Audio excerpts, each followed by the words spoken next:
رات آپ جو سنا رہے سورۃ قریش کا سنا ہے؟ ہاں جی، میرے دوست ہیں وہ نا مقروض ہو گئے، مقروض بھی بہت زیادہ ہو گئے۔ جب سے تسلیم خانے میں آنا شروع کیا نا احساسات بدل گئے ہیں، ایک جذبہ پیدا ہو گیا کہ یار کسی کا نقصان ہو تو اسے بچایا جائے۔ میں نے ایک اور دوست کو ٹیلی فون کیا کہ میں یار چلو میاں صاحب کے پاس چلتے ہیں، ان کو کوئی مشورہ دیتے ہیں یا ان سے بات کرتے ہیں۔ میں اور میرا دوست اس کے پاس اس کو ٹیلی فون کیا کہ آپ کدھر ہیں، اور اس نے کہا کہ میں فلاں فیکٹری میں بیٹھا ہوں۔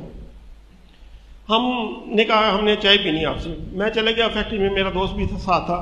ہم نے کہا میاں صاحب یار میں نا ایک اللہ پاک نے مجھ پہ راستہ کھولا ہے یا کرم کیا ہے، آپ بھی میرے ساتھ چلیں، انشاءاللہ اللہ کرم کرے گا۔ ہمارے میں مرشد بتاتے ہیں کہ ایک میں نے سنا تھا کہ ایک بندہ کہتا ہے کہ میں کروڑوں روپے کا مقروض ہو گیا، تو کوئی بندہ مجھے یہاں لے آیا، حضرت جی سے ملا، حضرت جی نے مجھے سورہ قریش کا عمل بتایا۔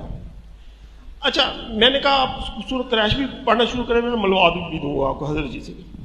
انہوں نے نا ملنے کے لیے تو نہ آئے، انہوں نے پورے گھر والوں نے مل کے سورہ قریش پڑھنا شروع کر دی۔